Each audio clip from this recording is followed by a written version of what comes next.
Hello, my dear students. This is Devendra, your chemistry teacher. So now we will discuss about the chapter 2 in your chemistry is matter around us pure. So in our previous chapter,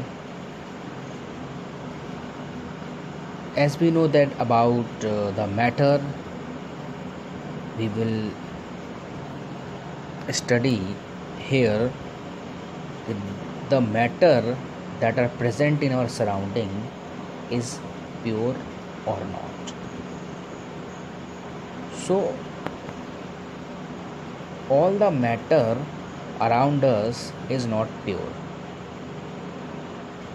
Okay, uh, like have you seen the sugar crystal of sugar crystals? They can be said pure because it is made up of only one kind of particles, means only sugar. But have you observed any time the sand? It is also contain a number of impurities like uh, small stones, small some insects, leaves, haze, and different things. So that is a mixture, and it's not a pure. That means it's a impure substance. Okay. So now matter. So now in chapter 2 we have matter. There are two type of kinds of matter. First, pure substance and impure substance. That means the matter around us is of two types. The first is pure substance and second one is impure substance. Okay. Now firstly we will discuss about the pure substance. So the questions will come in your mind, what is pure substance? A pure substance is one which is made up of only one kind of particles. Okay. Now these particles may be atoms or molecules. So we can say also that a pure substance is one which is made up of only one kind of atom or molecules. Okay. Now impure substance like a mixture. Okay. So a mixture is one which contain two or more different kind of particles. Okay. In other word, a mixture contains two or more pure substances mixed together. Okay. So we will now discuss the three type of matter: elements, compounds, and mixture in detail in this chapter. Okay.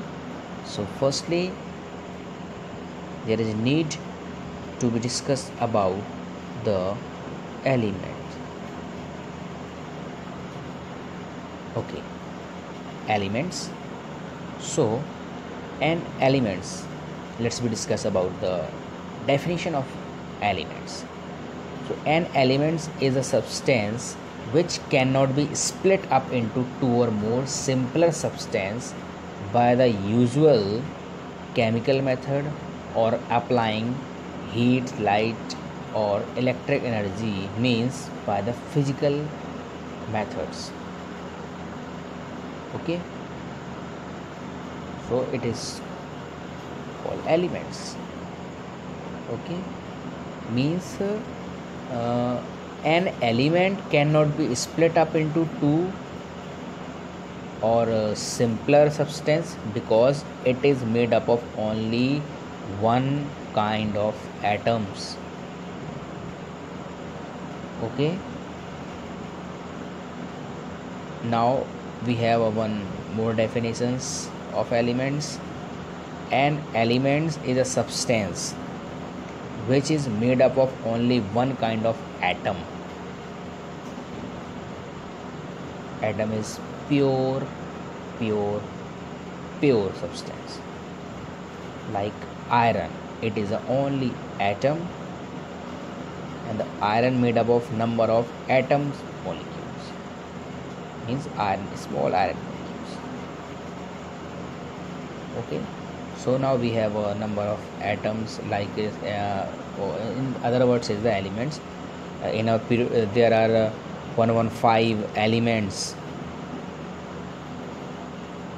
known at present, out of which 92 elements occur in nature, and while the remaining 23 elements have been prepared artificially. So every substance in this world is made up of one or more of these elements. Okay. If you want to study in number of elements or atoms, so you need to learn the periodic table. All the elements means atom are present here. Okay guys,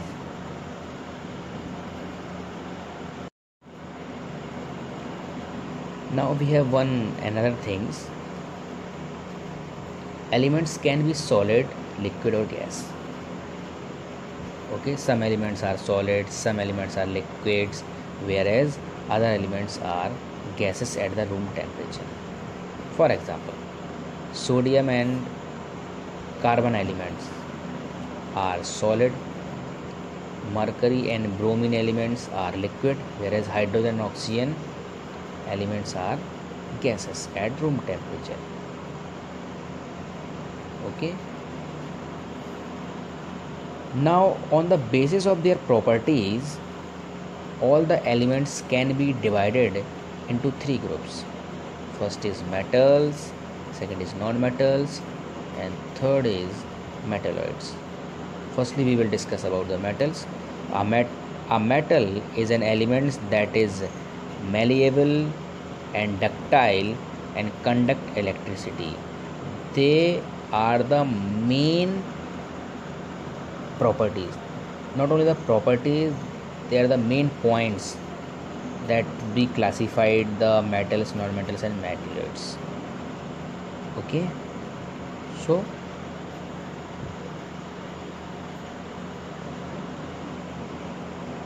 do you know as you have also read the metals and non-metals and their properties in your previous chapters, we will discuss about only little bit. So now metals. Okay, so now we will discuss about the properties of metals. So the important properties of metals, the first is metals are malleable. What does it mean? This means that metals can be beaten into thin sheets with a hammer, okay, without breaking. Gold and silver metals are some of the best malleable metals. Okay, and the aluminum and copper metals are also highly malleable metals. Okay, and have you seen aluminum foil are used for packing food items like biscuit, chocolates, medicines, and cigarette also. Sorry, and now second is metals are ductile in nature, and you have also known about the ductility. This means that metals can be drawn into thin wire. Okay, now metals are good conductor of heat and electricity, as usually you have no. This means that metals also, or sorry, not also, the metals allow heat and electricity to pass through them easily. The metals are generally good conductor of heat. Okay, So now the silver metal is the best conductor of heat. Okay. And one of the most important things, the poorest conductor of heat among the metal is lead. Okay. And mercury is also.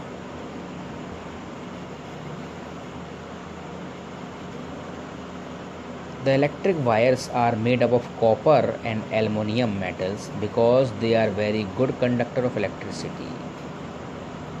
Okay, that can be come into the form of questions.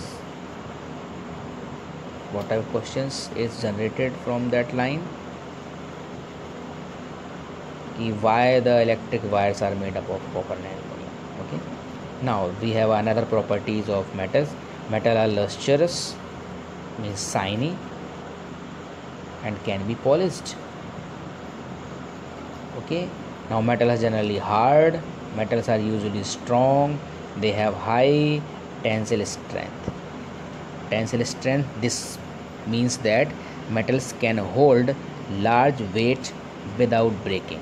For example, iron metal is very strong, having a high tensile strength. Due to this, iron metal is used in the construction of bridge buildings, railway lines.